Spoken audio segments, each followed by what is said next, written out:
Hola Julio, ¿cómo estás?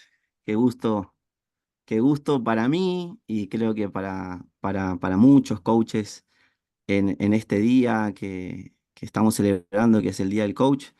Em, Estamos, seguramente muchos están contentos del día, pero también al mismo tiempo agradecido por tu inspiración, porque creo que hoy somos lo que somos también porque has influenciado en mucho de nosotros, así que yo quiero agradecerte personalmente porque fui estudiante tuyo en el año 2010 y también en nombre de todos los coaches del mundo, de darte las gracias por ser quien sos para nosotros.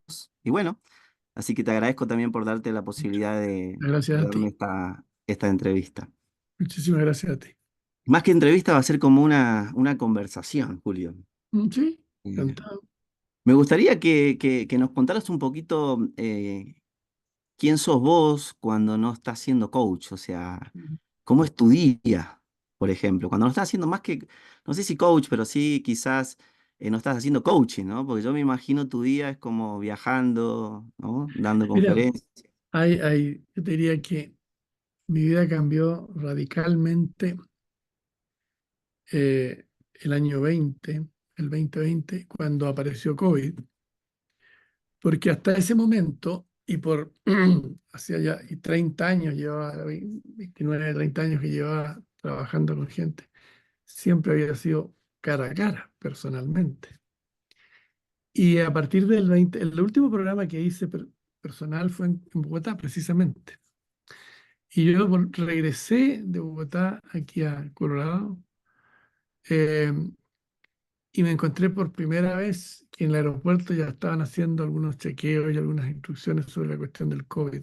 Eso era nuevo, era nuevo. Ya se hablaba de eso, pero yo no había tenido todavía la sensación de la presencia del COVID. Y desde entonces me ha tocado trabajar con mucha gente, pero así como estoy conversando contigo, a través de la pantalla. Y quiero decirte de corazón que extraño tanto la conversación cara a cara, porque pasaban muchas cosas muy lindas. Las conferencias siguen siendo preciosas y hay una gran variedad de personas que asisten a las conferencias, todo eso. Pero para mí personalmente, el término de una sección, de una conferencia, mucha gente venía a hacer preguntas al frente de la sala, y ahí conversábamos, otra gente quería simplemente saludarme, darme un abrazo. Entonces, había mucha conexión que no era solamente la conexión que pasaba durante la sesión del programa, sino que lo que iba pasándoles a ellos y el deseo que tenían de manifestar su cariño, su afecto, o lo que fuera de lo que estaban viviendo, ¿no? Por eso te digo, tu pregunta, ahora, para mí, por ejemplo, me pasa esto. Yo termino una conferencia y apago la pantalla y se apareció todo el mundo. Y Mm. eso produce un choque porque había estado tan íntimamente vinculados a ellos y de repente desaparecieron, ¿no? Eh, por otro lado, me ha traído un regalito que es el hecho de que venga mucha gente a las conferencias que antes no podía por viaje y por hotel, pero ahora Mm. pueden estar en las conferencias. Entonces, resulta que, por ejemplo, en los programas en inglés, para darte un ejemplo, tenemos gente de Singapur, de la India, tenemos gente de Sudáfrica y de toda Europa. Eh, entonces, ocurre que tenemos la riqueza de una variedad insólita y conocerlos a ellos en el proceso del coaching, manifestando sus distintos trasfondos culturales, ¿m? Es también una contribución en las conversaciones que se producen. Así que tiene su lado magnífico y su lado Mm. Sí, lamentable. yo me acuerdo, Julio, bueno, no sé si te acordás de esto, me imagino que te va a traer algo Sí, me antes de trae pandemia, recuerdo. ¿no? Sí, Año 2010, el cuadernito que nos daban en la escuela. Bueno, te sí, cuento que yo mi primera conferencia lo hice en Chile ya. y Sí, te entiendo. Mm, fuimos la primera graduación de Perú, hasta los diarios salimos, no sé si te acordás. ya, Eso fue el año 2010, fue la primera generación de coaches de Newfield que nos certificamos en Perú. Bueno, de ahí ya. después vinieron el resto, ¿no? Mm, Pero qué tanto esto de lo que decís? Porque una de las cosas que estamos también conversando acá por ejemplo, en la Asociación Colombiana es cómo podemos crear más vínculos humanos, ser, sí, más humanos en la era de la tecnología, en la era Sí, de la inteligencia artificial. ese es Eh, un tema. y yo te considero ahí te quiero decir algo, yo te considero un maestro en Mm, eso, porque lo que nos pasaba a todos nosotros en sala, por ejemplo, ese silencio, que no volaba nada, esa capacidad de crear ese espacio íntimo de respeto, donde las personas hablaban, compartían cosas. Yo siempre digo que el que no estuvo ahí, eh, mm, muchas veces digo, no sé de dónde se agarran para mm, opinar del coaching ontológico, ¿no? Pero lo que tuvimos la posibilidad de estar en ese espacio, de esa capacidad, yo juzgo en los espacios que te vi en este último mm, tiempo virtualmente, que seguí generando la misma mm. experiencia emocional. Eso, eso, contame un poquito de eso. Yo en eso yo estoy de acuerdo con lo que dices, porque mientras la conferencia está funcionando así, por la Mm, pantalla, he visto maravillosas transformaciones, interacciones. He visto cosas preciosas como las veía cuando lo hacíamos cara a cara, ¿no? Presente. Por lo tanto, eso no se ha perdido para nada. Cuando los participantes entran en ciertas conversaciones, francamente nos olvidamos que estamos en la pantalla y se produjo una situación de cercanía, de conexión que es maravillosa. Y no creo que eso sea un accidente, porque si hay algo que en la Tierra hoy día nos está pasando, y es que hay mucha soledad, muchísima soledad. Y no es solo un tema técnico de que no podamos, por razones del COVID o lo que fuera, pero hay una gran soledad. Es decir, soledad no solo en sentido, físicamente yo puedo estar cerca de mucha gente, pero estoy mm, muy lejos al mismo tiempo. ¿Me entiendes? Y hoy día en la Tierra hay una gran soledad. Hay dos cosas que me llaman mucho la atención. Uno, el inmenso crecimiento de la depresión a nivel planetario. Eh, las cifras son increíbles. Por ejemplo, la depresión ha aumentado a nivel planetario entre 5 y 8 veces a lo que había 50 años atrás. O sea, es impresionante cómo ha aumentado la depresión. Y lo otro, esta sensación, este fenómeno de la soledad, que está vinculado a lo otro también, es muy grande. Yo he visto ya varios escritores y periodistas y pensadores que han tomado este tema. ¿Qué nos está pasando? Y eso yo creo que abre unas hermosas preguntas ahí. Por lo tanto, cuando los participantes se encuentran en conversaciones que no habían tenido nunca o mm, que escasamente habían tenido, aparece una conmoción y algo precioso, aparece una gratitud a la vida, ¿no? Por poder finalmente expresar lo que nunca expresé. No solo eso, expresar algo que yo nunca pensé que podía siquiera expresar. O sea, estaba fuera de mi ámbito de lo que era posible. Y eso produce una gran conmoción, produce una cercanía y, y- y produce un encuentro que, como digo, falta tanto hoy día en la Tierra. mm. Porque una de las cosas que te he escuchado decirte es que en estos espacios donde tuvimos la posibilidad, como digo, de estar y compartir con vos, eh, las historias como que toman otro color. Te he escuchado decir como que las historias se iluminan, lo Mm, mismo que quizás contás en otros lugares donde aparece el bullying, aparece claro, lo que aparezca como algo que te cierre posibilidades. En estos espacios creo que lo que aparece, a mi mirada, es el respeto, pero no solamente el respeto de vos hacia la persona que se anima a levantar la mano, aunque esto es eh, otra cosa, ¿no? Es levantar la mano, de abrir su boca, de mostrar su alma y vos ahí en esa conversación, en esa danza que generás y mm, también de todo el equipo, ¿no? De la escuela principalmente. O sí, sea, pareciera ser que hay un espacio donde se sí. crea que no es Eh, muy habitual, digamos, en otros espacios. yo te digo, eso tiene que ver se encaja con lo que decía recién. La soledad tiene que ver con la ausencia de conversaciones, no es solo un asunto estar solo porque no está alguien al lado mío físicamente. Pero yo puedo estar al lado de mucha gente y estar solo, solo, solo. Si no hay ciertas conversaciones, la soledad nos invade. Y de hecho, este tema que ha aparecido ya, como te digo, en varios pensadores y gente que ha escrito sobre esto, hoy en la Tierra hay mucha, mucha soledad. Eh, por ejemplo, en el espacio laboral pasa mucho. Estamos sentados al lado de mucha gente y sin embargo estamos solos. Hay poquito diálogo, hay poco encuentro. Los encuentros son solo específicos sobre materias específicas, pero no hay otra conversación.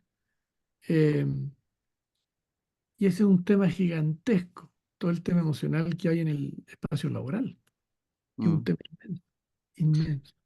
Y esto que vos traías de la depresión y de del suicidio y cada vez más el aumento de los adolescentes, a mí me Mm, ha pasado estar por eso te pregunto quizás la importancia del contexto, de las herramientas del coaching ontológico, em, de la finalidad o el propósito. He mm, escuchado a niños que han estado en ciertos espacios recibiendo algunas herramientas de coaching, cómo le cambia la mirada en muchas cosas solamente con el hecho de aprender, por ejemplo, la diferencia entre una afirmación y un juicio. mm, El hecho de la identidad esperada, que muchas veces lo que esperan los demás, que son expectativas, que son juicio, cómo genera sufrimiento en los seres humanos cuando eso pasa por acá como una verdad absoluta, ¿no? ¿no? Es decir, en todo espacio, en todo encuentro, existe la posibilidad de acercarnos al asombro, al cariño, a la gratitud, a la esperanza. Y también aparece lo otro, la distancia, los supuestos, los juicios, eh, una emocionalidad de rechazo, de distancia. Y en general, en la vida, la mayor parte de los seres humanos no tienen lugar donde girar eso. Entonces no aparece como un espacio de aprendizaje, sino que se dice, así es la vida, así son las cosas. Mm, Entonces, se vive como realismo, lo que en realidad es una profunda, profunda, tremenda resignación.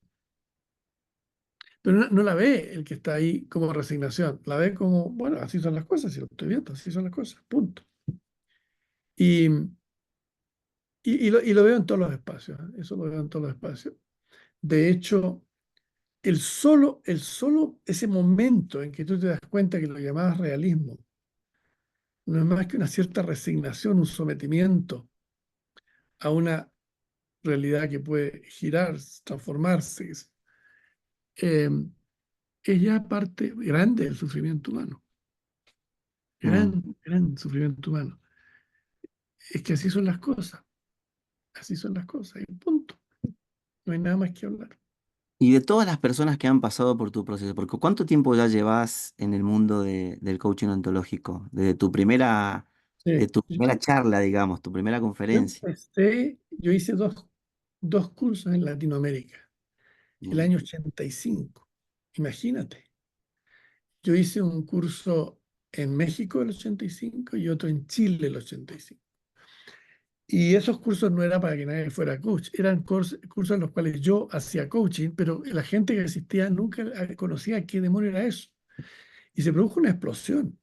Yo me acuerdo que después de las invitaciones a Chile y a México eran constantes.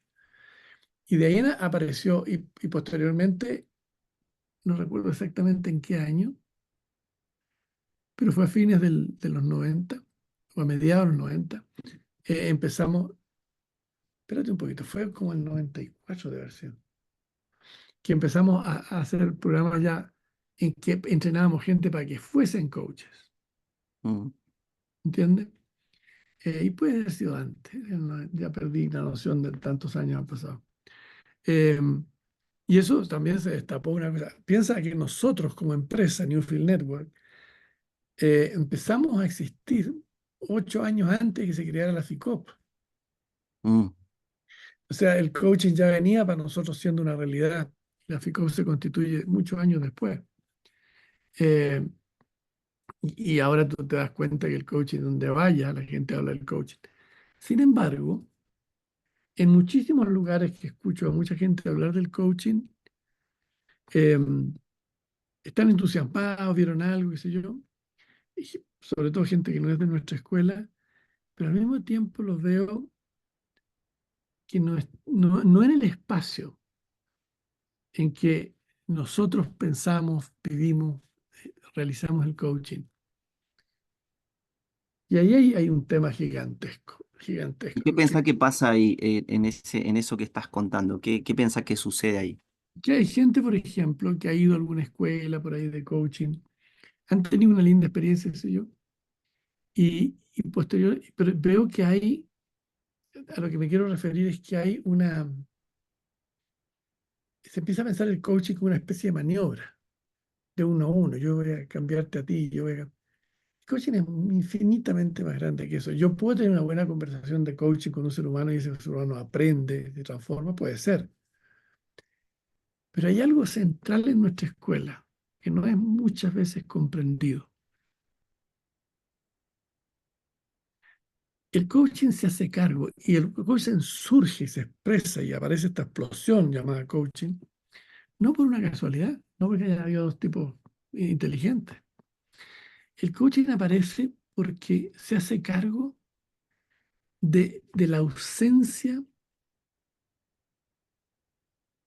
de una nueva mirada en la Tierra. Mm, La modernidad, que ya lleva unos 700 años o más en la Tierra, la modernidad, por ejemplo, ha creado una cantidad de crisis de todo tipo. Trajo muchas ventajas, ¿no? Muchas, en muchos sentidos, pero muchas, muchas crisis. Y entre las muchas, muchas crisis que trajo, aparece una que es, Einstein lo decía muy bien, hemos creado crisis mm. con un nivel de pensamiento que no las podemos resolver o hacernos cargo de ella con esa misma manera de pensar. Y el coaching lo que hace es traernos al frente. Tú estás mirando al mundo de una cierta manera. Mientras lo sigas mirando de esa manera, estás obligado a seguir haciendo más de lo mismo, aunque te duela. Y yo siempre pongo ejemplos sobre el particular. Pero Tú eso puedes... que está diciendo Julio, sabes que lo comparto con vos en mi experiencia que fue en el 2010. Primero contarte que yo escuché por primera vez algo ni siquiera, era lo acto lingüístico, pero una empresa donde trabajaba, contrataron a un coach, dije esto como que me gustó, y eso fue en el 99-2000, o sea, te acordás Argentina en plena crisis, Puedes... 2001, ¿no? Pero un día investigando alguien me dijo, tenés que estudiar en Newfield, tenés que estudiar con Julio Laya. Eso fue el primer mensajito que me llegó. Y yo empecé a escuchar de vos, empecé a investigar y es como que se me ató como un hilito Mm, y recién pude hacerlo en el 2010. ya. Y antes de eso, o sea, pasaron 10 años de sostener ese proceso, digamos, y ese propósito de querer estudiar en la escuela. Pero eso se vive, yo he estado en muchos procesos, ¿no? En otros contextos. La frase que vos hablás de Einstein, ¿sí? Mm, Que no podemos resolver los problemas con el mismo nivel de pensamiento o de mirada que lo hemos creado, se vive en la experiencia, no sé cómo explicarte. O sea, hay algo trayendo lo que vos decís, como que sucede algo en el ser humano, no solamente individual, sino a nivel sistema de lo que estamos en esa sala, sean 200 personas, 300 personas, el hecho de que alguien se pare, habla, eh, respeto que aparece, eh, como algo más profundo, y vos decís, si salís de ahí, no sos la misma persona. O mm, sea, salís con una mirada totalmente distinta en función a otros contextos que por ahí, sin juzgarlo, ¿no? Porque no, yo siempre digo, no juzgamos los otros espacios, son otros espacios distintos y ya, pero sí hay como mucho de lo que hablas de la modernidad, de la tecnología, de las herramientas, de seguir como proyecto, como empresa, tengo ciertas herramientas, pero en mm, ese juego, no sé si observás, que hay mucha gente que se queda en el camino. O sea, son muy poquitos los coaches que se dedican al coaching. ¿Tendrá algo que ver eso del espacio donde se forman las personas? Sí, mira, cuando un ser humano descubre que lo que llama realidad tiene que ver con una manera de mirar la existencia, ese descubrimiento produce no solo asombro, Mm, pero genera un espacio de responsabilidad nuevo, distinto a todo lo que antes te pudiste imaginar. Y aparece además el profundo deseo de contribuir con otros seres humanos en esta necesidad de cambio. Mira, si hoy día en la Tierra no giramos la mirada que domina hoy día esta Tierra, vamos a un desastre gigante y eso ha pasado en muchos momentos de la historia de la humanidad.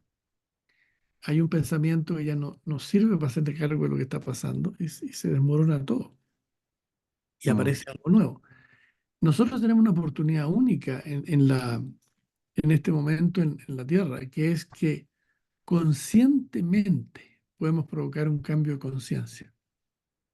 Eso no ha pasado nunca antes. Los cambios de conciencia se producían por lo que se producía históricamente.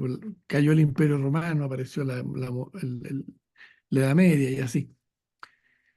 Pero que ahora conscientemente podamos evitar ese colapso, ese desastre que podría venir, que ya vemos señas de eso, y conscientemente podamos poder producir un giro, es una cosa maravillosa y cuando lo sentimos aparece una responsabilidad preciosa, gigantesca en nosotros.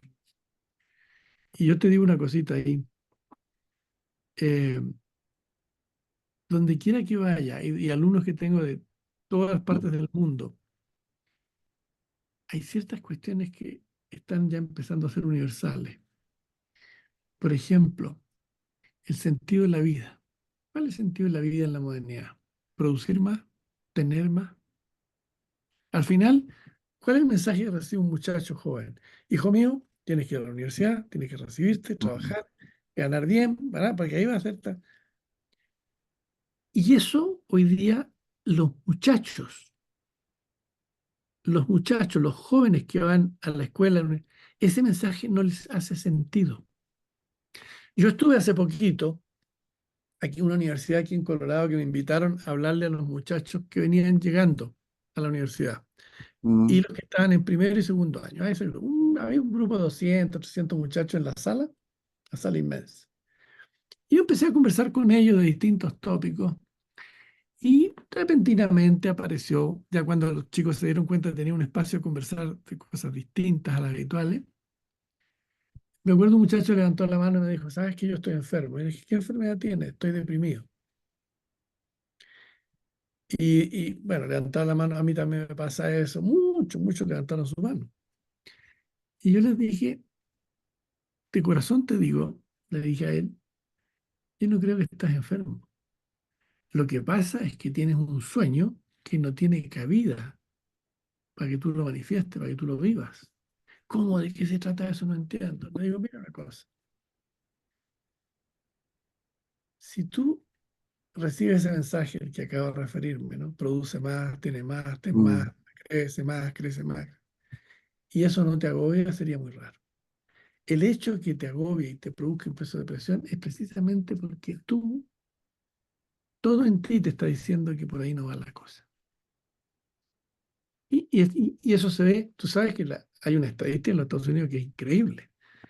En los muchachos, en toda la adolescencia, de los 13 y los 19 años, hay más de un 40% de depresión.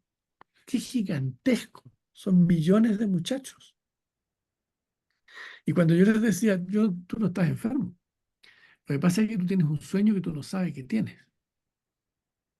mm, Tu sueñito no tiene forma de manifestarse. Entonces tú dices, estoy enfermo, soy tonto, no entiendo, qué sé yo. O me voy a la droga, me voy a lo que fuera. Pero tú fuiste testigo cuando nosotros estamos en la sala y empezamos a darnos cuenta de la posibilidad de la creación. de una mirada infinitamente más grande, que se haga cargo de tanta soledad que hay en la tierra, tantos temas emocionales en las familias, tantos temas emocionales en el trabajo, tanto dolor, indiferencia o agotamiento que hay en los cargos de nivel público. Mm. Entonces, yo te digo, porque en donde mire el dolor, el sufrimiento, la desconfianza, la distancia, la soledad, abunda. Pero nuestra educación no se hace cargo de eso. Nuestra educación se hace cargo de saber más para producir más. Ahora, en algún momento, Julio, con lo que estás trayendo, yo leí un paper, bueno, de todos los libros que tenés y los papers que son, abundan, y yo te agradezco por esa contribución que nos hacía a todos los coaches. Decías como, es lo que yo interpreté, ¿no? De lo que decía en el texto, es como que en algún momento sentiste que al inicio de estos espacios que generabas talleres y demás, como que había algo más de lo mismo, ¿no? Es como que seguía como el lenguaje, como la teoría, Mm, y algo sucedió de que empezaron a mirar o empezaste a mirar el mundo emocional y el mundo corporal. ujú, Ahora, y estaba leyendo en una de las cosas que anoté en el 2011, de paso te digo que acá estaba viendo tu libro que me autografiaste, me ya, pusiste otra vez gracias, Julio Laya, 2011 eso fue. El otro libro, el de Conocimiento de la Sabiduría, lo tengo autografiado el 2010, ¿sí? mira, ah, 2010, tengo los dos. Em, Decía algo así en el cuaderno, decía algo como en la emoción que pensamos las cosas cambia lo que pensamos. ujú, Una frase tuya que no queda solamente en una frase. Y este cambio de conciencia que hablas de la educación de un contexto más afuera, que por ahí tiene más a la mano la teoría. Yo personalmente te digo, lo que yo viví en esa experiencia es literal la integración del ser. O sea, es como ujú, que se tiene muy en cuenta el mundo emocional, se tiene muy en ah, cuenta el mundo corporal y constantemente en la metodología, lo voy a hablar de esa manera, se genera esa experiencia ontológica. ya, Entonces, ¿qué tanto sucede lo que sucede en estos espacios del coaching ontológico, al menos en los espacios donde estás vos, aparece esta transformación del ser humano como relevante el mundo mm. emocional que aparece ahí? Mira, la ciencia, que es la, el, digamos que es la comprensión fundamental de lo que es saber de nuestra era, la era moderna, ha traído Mm, muchos regalos, sin lugar a dudas, ya lo dije al comienzo, muchos regalos, pero ha traído también muchas cegueras. Por ejemplo, la ciencia se dedicó fundamentalmente a una realidad que es concebida como el mundo material. mm, Todo el mundo interior, todo el mundo, eso no corresponde a la ciencia. No, déjense, bro. Ya váyanse a un psicólogo. Eso no. No, entonces, ¿qué ocurrió con nosotros en nuestro saber? En nuestro saber no aparece el mundo emocional, como si eso fuera una volada, ya se voló esto, mm, ya se volvió loco, miren la que anda. Y cuando empezamos a comprender que es imposible, nosotros vivimos, mira, en este mundo entre nosotros hay emocionalidad, la que fuera, pero la hay. No, no podemos hablar, no podemos comprendernos si no estamos en un mundo emocional. Y la ciencia, al generar esa obsesión hacia lo material, hacia lo que se mide, lo que se pesa, lo que está, lo concreto, eso es lo que sirve, eso es lo que es real, y dejó abandonado este otro mundo. Y ese abandono, estamos pagando un precio gigantesco por él. Hay ya gente en la ciencia que empieza a decir, vamos a tener que ensanchar la ciencia. Por mm, ejemplo, Sheldrake, de quien tengo un libro que estoy mirando ahí al frente.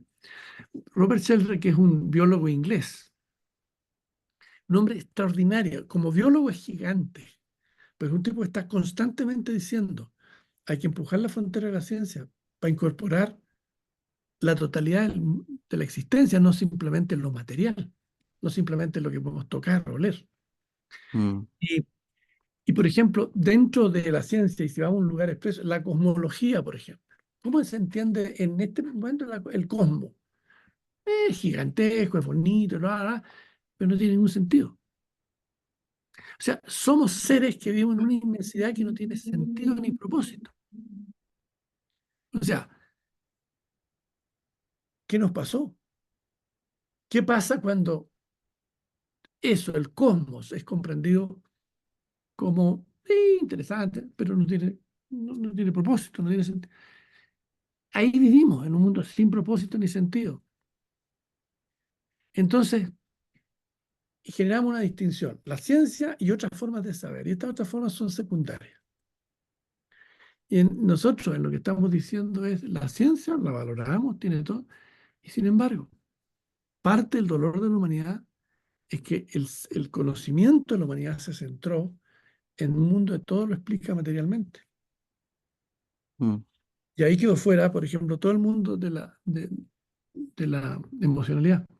Piensa tú que yo he ido a organizaciones, y tengo una que la tengo siempre muy presente, no digo los nombres obviamente por razones obvias, pero yo estuve una vez haciendo un programa gigante en una empresa en Argentina, pero te puedo contar algo que pasó que a mí no lo puedo olvidar. Cuando yo llego donde el jefe de la organización, una organización internacional muy grande, y me dice, me han dicho que usted hace unos cursos muy interesantes en las organizaciones, me gustaría... eh, sa- digo, mire, antes sé que usted tiene deseos de hacer algo aquí en la empresa, pero antes de que conversemos mucho, ¿qué le parece? Usted me deja entrevistar a unos, no sé, 100 personas, 50 personas que sea, de la organización, para hacerme una idea de lo que pasa. ¿Sabe? Me tomé, no sé, 10 días, ponte tú, hice una cantidad de entrevistas y volvió donde el jefe de la empresa. Y le digo, ¿sabe una cosita? Si hay algo en esta empresa que la tiene atrapada en todos los sentidos y está impactando en la productividad, es el tremendo resentimiento que hay en la gente. Y me dice, "Shh, shh, shh, shh, aquí vinimos a trabajar, no vinimos a hacer psicología. ¿Qué te está diciendo ese hombre? Eso es otra cosa, esto es lo que vale. Y no lo está diciendo de mala fe, no lo está diciendo porque soy una persona tonta, no lo está diciendo, me va siguiendo. Esa es la mirada con la que vive. me está diciendo en su nivel de conciencia, digamos, algo así. Está atrapado en esa mirada Ah, y en esa mirada no cabe que yo le venga a decir, ahí este tremendo. Y resulta que el gerente personal que había hecho un programa conmigo fue a hablar con él y le dijo, mire, hagamos el programa ese, aunque a usted no le parezca. Si usted ve que el programa fracasa, yo renuncio a mi cargo de director de la parte. Y le dijo, ya, hagamos el trato.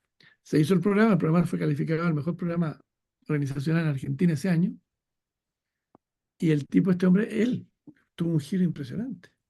Es que yo mm. no... Y, y eso si podía, si me daba cuenta a veces, pero lo consideraba, bueno, es una cosa que no me corresponde a mí. Y eso lo vemos en todos los ámbitos. Mira lo que está pasando en la Tierra hoy día. En este siglo, después de todo, tenemos guerras. Tenemos, Mm. mira lo que está pasando en Palestina, Israel, mira lo que está pasando en Ucrania y Rusia. Y tenemos tremendos, tremendos conflictos en cada país, en donde el diálogo está desapareciendo. Solo hay acusaciones. Olvidito. Ustedes los desgraciados, ustedes los tales cuales, ustedes los no sé qué. No hay forma de poder conversar. Y eso nos está produciendo un dolor inmenso, solo que no sabemos que ese dolor tiene que ver con eso. ¿Sabes qué pensamos en nuestro dolor? Algo está mal conmigo. Mm, Y cuando entendemos nuestro dolor vinculado a un discurso, a una mirada general que domina la sociedad, entonces aparecen posibilidades de acción que eran incomprensibles antes.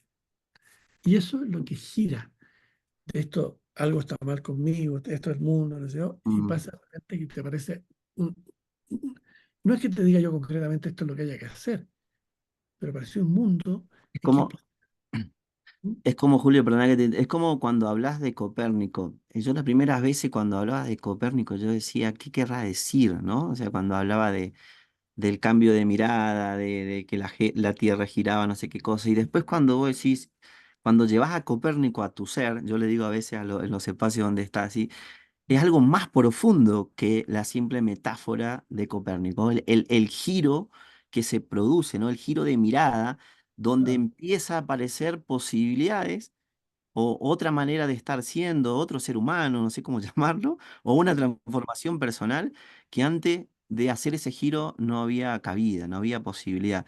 Y eso me llevó mucho tiempo entenderlo. Mirá que yo te he escuchado varias veces y yo decía, ¿qué tanto todavía esta historia de Copérnico, de que Mm.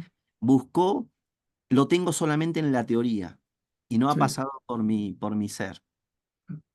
Pero yo me acuerdo cuando hablábamos de Copérnico en el programa.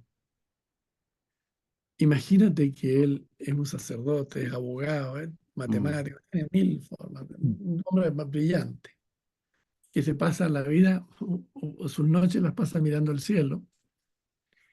Imagínate lo que significa en esa sociedad que ya estaba corrompiéndose, la Edad Media, la corrupción al final era gigantesca, el, el maltrato y el abuso de las mujeres. Bueno, la Edad Media empezó a colapsar. Imagínate que un tipo diga en ese momento una cosa como que la Tierra se mueve. mm, Sí, este está loco completo. Si la Tierra se moviera, nos caemos todos. Ahora, cuando dice la Tierra gira alrededor del Sol, ahí tú dices, "Uf, pobre hombre, oye, dele una pildorita y se va a dormir porque está loco". ¿Y qué tiene que ver eso con nada? Cuando tú empiezas a darte cuenta de esa mirada y, y empiezan alguna gente a decir, tiene sentido, y empieza a ahí nace, por ejemplo, el espacio de la ciencia. Y ahí se desarrolla y se mete por un lado muy particular. Pero al principio eso, un tipo como él diciendo esas cosas no tenía ningún sentido. Y es loco. Eso nos pasa hoy día con mucha gente mm. que habla de ciertas cosas. Por eso es que el coaching prendió tanto. Porque nos hacemos cargo, buscamos, trabajamos, en donde nuevamente aparece la esperanza, el amor a la vida, aparece el deseo de servir a otro ser humano. Y no todo se reduce a trabajar, ganar, ganar para yo tener aquí, aquí. Piensa tú el giro gigantesco que... Por eso que, por eso amigo mío, que el coaching produce esa cosa porque de repente apareció en ti una posibilidad que nunca pensaste que podía existir en ti. Tal cual. Yo me pregunto, Julio, ya estamos prácticamente con el tiempo y para mí pasó muy rápido. Eh, Ojalá que tengamos la posibilidad de seguir conversando, pero digo, yo me pregunto hoy en este día del coach y de los coaches, ¿qué giro copernicano Mm, tenemos que hacer nosotros, los que estamos enseñando, los que somos docentes? ¿Qué tanto todavía sigue apareciendo el foco, el objetivo en la productividad, en las herramientas, en tener más herramientas? Es como más enfocado, como a veces decís vos, en los pasitos, en la estructura. Y yo a veces le digo a los estudiantes, una cosa es tener nuestra estructura y otra cosa es la estructura te tenga a vos, ¿no? Como manera de ser, pero mm, todavía en ciertos espacios, quizás donde se habla de formación o formaciones o certificaciones como coach ontológico, cuando en realidad hay un desequilibrio entre las herramientas y todo lo que es de afuera, la productividad, los pasitos, la acción, y se termina olvidando a la persona, al ser humano que es el que está pasando. Y esto es ah, algo que me pasó en la experiencia en el 2010, ¿no? Es como que al final nos dimos cuenta todos que salimos con un montón de competencia, mm, pero nunca estuvo el foco en la competencia, no sé si me explico. O Sí, sea, es sí, como sí. que había un foco, había un Es equilibrio, decir, una danza entre todo eso. cuando gira la mirada, aparecen posibilidades de acción que antes no existían. Mm, No existían. Simplemente no existían. Cuando un ser humano, volvamos a Copérnico, dice, habla el cielo, tú dices, ¿qué tiene que ver esto con nada? Y no nos dimos cuenta al andar un poquito que tenía que ver con todo. Fíjate que eso que decía Copérnico empezó a cambiar de forma gigantesca la mm. concepción, la cosmología de ese momento, la concepción de la vida. Y trajo, como te dije, muchas, muchas cosas, entre otras la ciencia. Yo recuerdo, yo leí estaba mirando ahí, tengo un libro que se llama Global Mind Change, el cambio global de mentalidad. que lo escribe Willis Harman y lo escribió en el año 96, 97. Yo vivía en ese tiempo en un lugar en California y él, curiosamente, estaba por ahí cerca. Ese hombre, ese hombre, cuando le leí su libro, me produjo un remesón gigante, porque él, sin usar todavía el lenguaje que yo estoy usando, pero él, a donde se metía, mostraba, esto lo tomamos como un absoluto, esto también. ¿Y qué empezaba a pasar? Estamos atrapados en eso, que lo consideramos la realidad, lo objetivo. Ahí está. Y cuando esas fronteras se empujan, aparece otro mundo, mm, otro mundo. ¿Cuántas ocasiones hay en la vida en las que, por ejemplo, el mirar el cielo, el empezar a comprender que toda mirada tiene que ver con un fondo emocional? Girando ese fondo emocional, no solo es que me sienta mejor, más contento, va girando también mi mirada. Si yo vivo en el resentimiento, yo miro el mundo de una manera muy distinta y veo cosas muy distintas que si lo miro de la gratitud. mm, Y no quiere decir que solo la emoción cambia la mirada, es parte del cambio. Ahora, lo que es brutal es la transparencia que tienen nosotros de nuestra propia mirada. Nosotros no miramos la mirada que tenemos. O sea, no observamos el observador que somos. El coaching, una de las cosas que hace, saque el observador de esa mm. transparencia y Me por lo pone al primera vez, frente. oh, yo soy un observador de cierto tipo. Somos. Explicamos las cosas de una cierta manera, entendemos el mundo. Y eso de repente genera ese entusiasmo en nosotros que nos damos cuenta de que algo se abrió, algo se agigantó y aparece una responsabilidad de servicio gigante, Mm, gigante. Un deseo, tú te das cuenta, si nosotros seguimos mirando el mundo sin mirar como miramos el mundo, estamos condenados a seguir haciendo más de lo mismo, aunque nos duele el alma.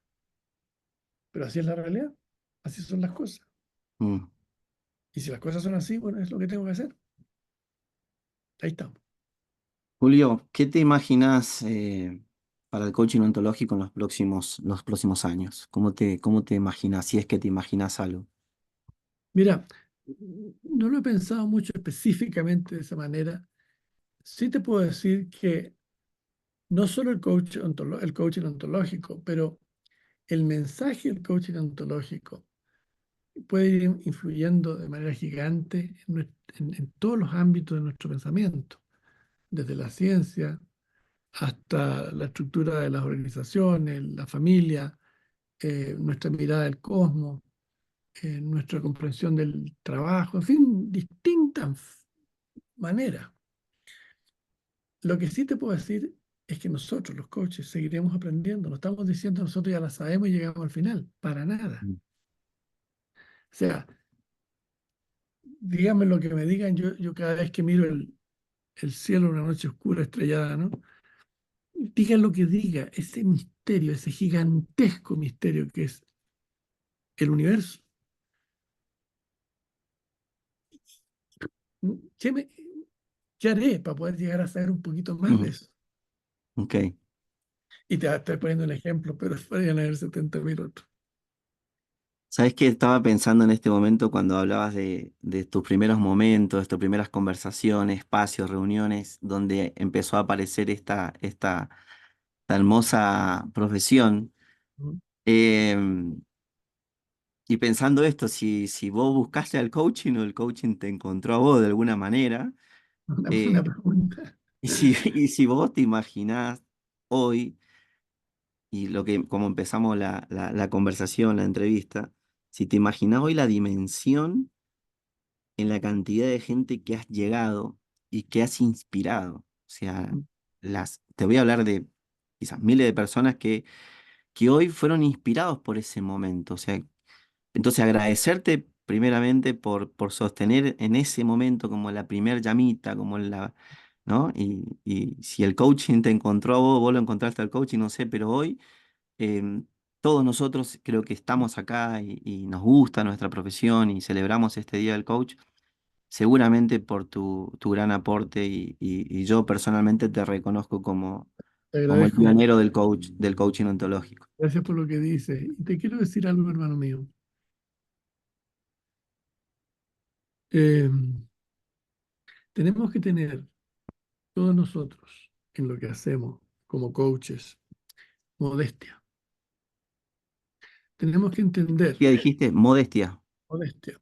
Ok. ¿Por qué digo que esa modestia es esa? Porque no caer en la cosa que ya llegamos y la sabemos. No. Hemos iniciado un nuevo camino, pero no quiere decir que ya la tengamos toda clara y la sabemos toda. O sea, no dejemos nunca al lado la idea de que sea como sea, siempre tengo una mirada que es la que domina, una mirada que es la que me tiene.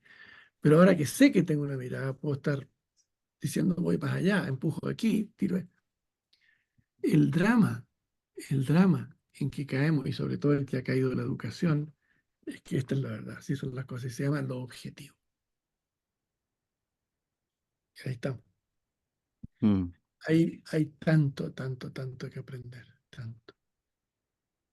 Eh, Bueno, Julio, te voy a decir una cosita. No sé si te acordás de las tantas cosas que decís al cierre de tu conferencia, pero me acuerdo, en ese hotel de Miraflores, Perú, año 2010, noviembre, si no me equivoco, fue, dijiste, bueno, ahora que son coaches y están certificados, salgan a conocer el mundo, eh, vivan otra experiencia, conozcan de otras sabidurías.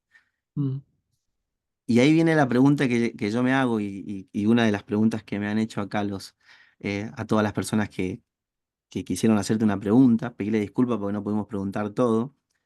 Em, ¿Cuáles son tus mundos mm, que hacen de que vos te permita estar conectado, inspirado, traer estas reflexiones? Porque si lo ponemos a mirar son reflexiones que te aparecen y que impactan, que modifican, que transforman.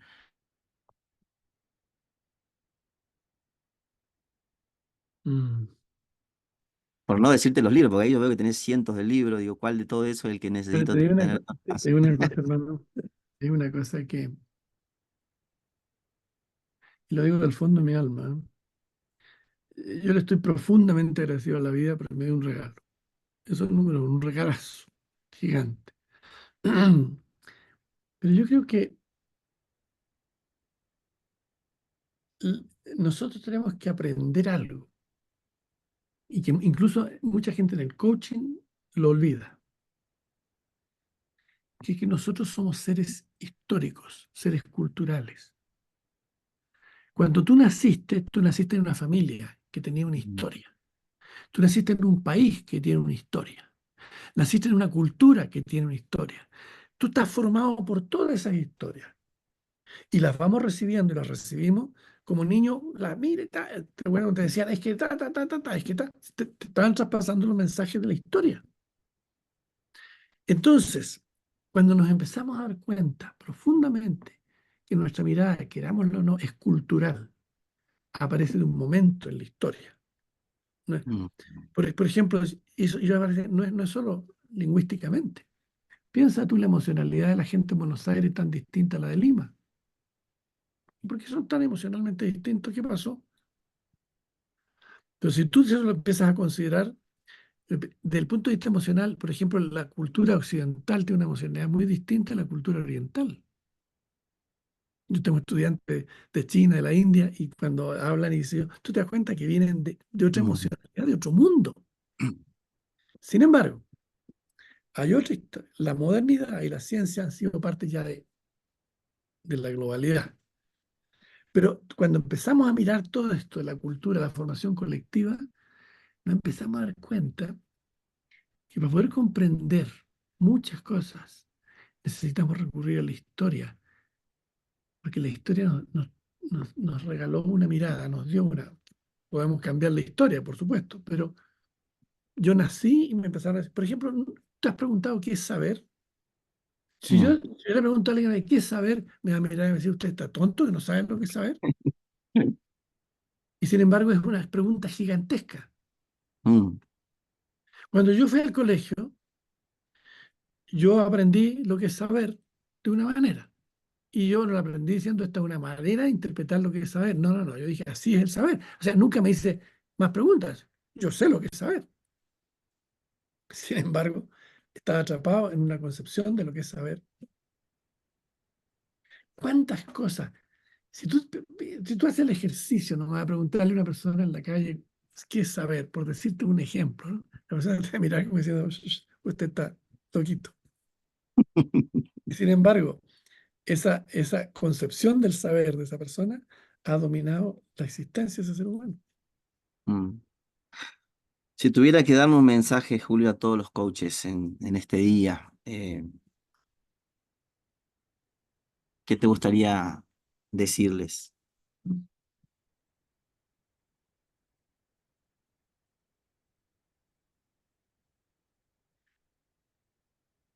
Que se den constantemente el regalito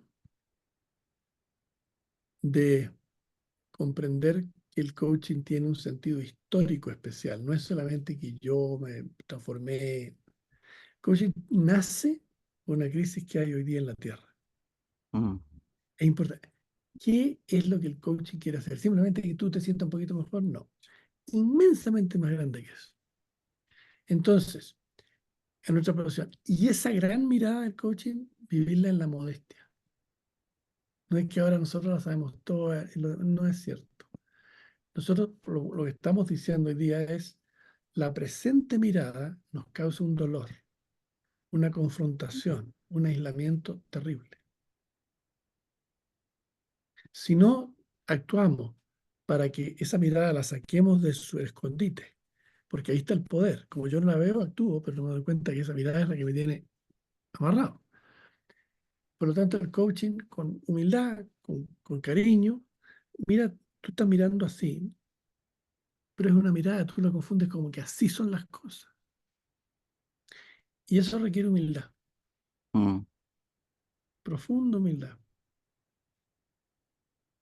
Y por lo tanto, emocionalmente, el coaching está trasladando el saber a un espacio que no es el espacio de la absoluta racionalidad, la lógica.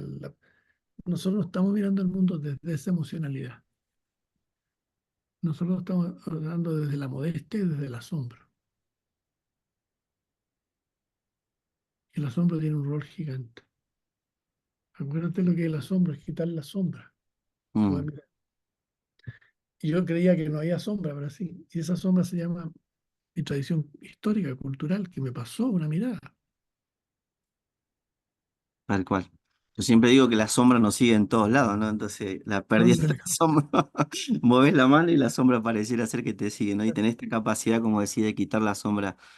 Así que bueno, Julio, Ya, no sé, si muchas querés gracias. decir algo más, yo te No, agradezco. darte las gracias y decirle a todas las personas interesadas que es un camino valioso, precioso, precioso, precioso. Estamos contribuyendo de alguna manera a este fenómeno histórico y yo creo que es importante ponerlo ahí, porque mucha gente ve el coaching y lo ve dentro del espacio psicológico. Mm, Es mucho más grande que eso, un espacio histórico, cultural. Es un rompimiento de esta mirada que nos tiene atrapados en esta era. Es una mirada que genera un nuevo nivel de conciencia, creo que para los coaches. Así que bueno, te agradezco mucho y A ti, feliz día, ¿eh? Feliz sí, día al a ti. coach, ¿eh? Felicidades. Muchas A ti, gracias. a ti.